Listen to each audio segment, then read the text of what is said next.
Hello everyone, this is Julie Kim, and today we are going to be talking about whether you should take the SATs or the ACTs. And it's been a topic that's brought a lot of confusion just because there's been so many changes, especially after COVID and different colleges asking students to submit it, not submit it. So basically there's just a lot of confusion. And so today in this video, I'm going to walk you through exactly what's going on with test prep and whether you should take it or not. Your ultimate goal is to get into your dream college. So I'm also going to talk a little bit about what else you should be preparing in addition to the SATs and the ACTs. So there are three ways to go about this SAT and ACT process. The first one is that some colleges are starting to require the test. And so if you didn't know, back in the days before COVID, most Ivy League and top tier colleges, I would say more than 95% of these colleges made it a strict requirement to submit these scores. But because of COVID, they made it optional and took it out of their requirement, and then now we're starting to see some colleges bring it back. So one example of that is MIT, and another one that happened recently was Purdue University. So that's the first type. The second is policy that most colleges are using, which is test optional. So you can submit your scores if you want, or if you don't want to, you don't need to. And the last type is test blind. Just to keep it really simple and easy to understand, they're just not going to look at your scores. Even if you decide to submit it, they're not going to look at it. It's not a part of their admissions criteria anymore. So one thing you need to know is that most colleges, even before COVID, and so I'm just going to kind of have like this boundary here or wall before COVID and after COVID. So even before COVID, the Ivy League and top tier college admissions process was extremely competitive. I was continuously telling our students in our programs that we always see a decline in acceptance rates. So that's something that's been going on.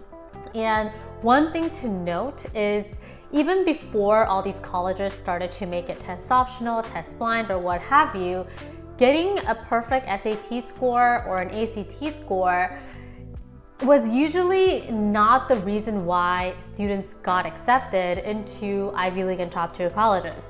Sure, the score that you're submitting, whether it's 1540 or 34 on the ACTs, they're important. So I always encourage my students to get the highest score possible, but just because you have a perfect SAT score or an ACT score does not mean that you're going to get into these competitive colleges. So let's make that very clear, because that was still true before COVID and it is still true today. So when we talk to a lot of potential students, they say, oh, I have, straight A's and perfect SAT scores. I tell them, great, but there are so many other things that you have to do, because college admission officers are not going to say, hey, let's accept this student because he has 1600 on the SAT. Their reasoning for wanting you into the school is never going to come from, hey, this student has nothing.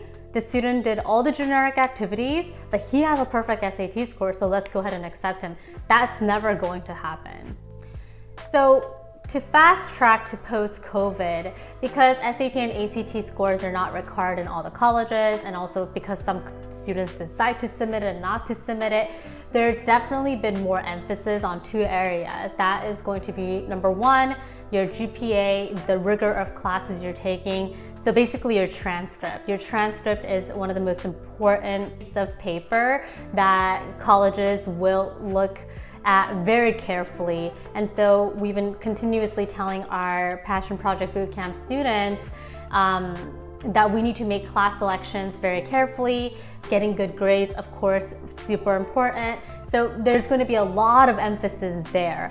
And even with the 2023 admission cycle ending right now, one conclusion that my team and I came up together just by looking at data and what's been going on is that there's definitely more emphasis on your transcript. The second is your extracurriculars, and they are becoming more and more important. Number one, a lot of students are doing the same thing. they're volunteering at the hospital, they're going to a summer camp.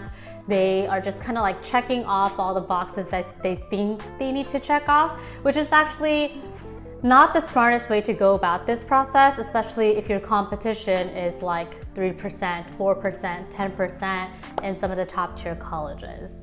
So I wrote it out in my notebook right here. What are the things that they are really looking for? Number one is your passion. And I'm not talking about like, oh my gosh, I found my passion one day, everything is good. Because I do have some students saying like, oh, what if I don't know what I'm passionate about? Does that mean that I can't get into my dream college? Absolutely not true. We break down passion into more approachable ways. What is your academic interest? What is your personal interest? What is your SPV, your strength, personality, and values? These are the things that colleges really want to see from the student, but unfortunately, a lot of students fail to show these areas because they're so fixated on how many hours do I have for my volunteering records.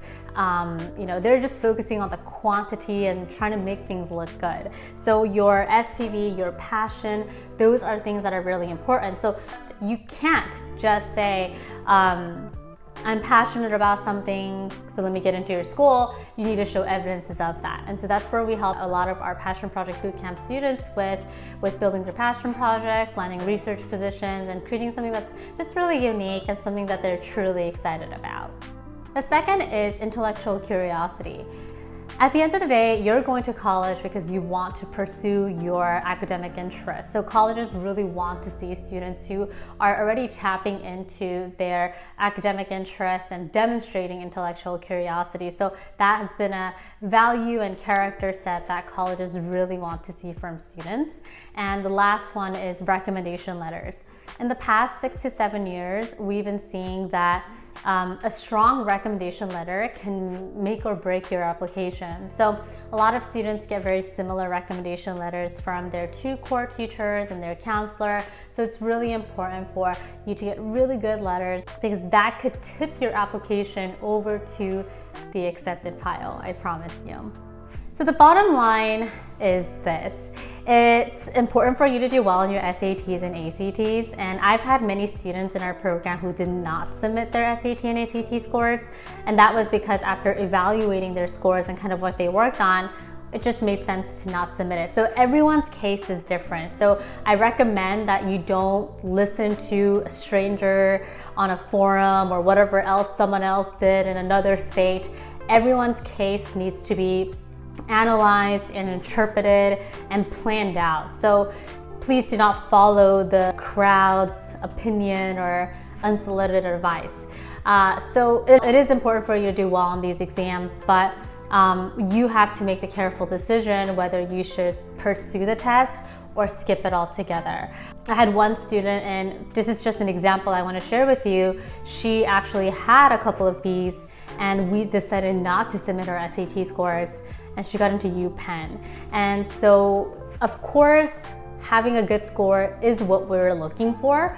But then again, there's 2 sides to this story. First one is getting that perfect score is not going to guarantee you into any of these schools. And at the same time, you also want to think about doing well on a test, because obviously doing well on a test shows your rigor and your intellectual curiosity. But there are so many other ways to demonstrate your intellectual curiosity other than studying for a test like this. So anyway, you do have to just make your more individualized decision. And if you need help with that process, if you want a coach or a mentor like me and our team of coaches in our Passion Project Bootcamp program to help you out with that, we can definitely do so. You can check out our program page at passionprep.com/bootcamp. And also, if you are seeing our video for the very first time and you want to get a better understanding of our philosophy, what strategies we use to help our students get accepted into their dream colleges, also check out our intro training, and it's about 60 minutes long but super comprehensive, and there you could also learn a little bit more about our Passion Project Bootcamp program. The intro training link is www.passionprep.com/masterclass. Thank you so much for tuning into today's video. If you found this helpful, please give it a thumbs up, and I'll be back here with another video very soon. Bye.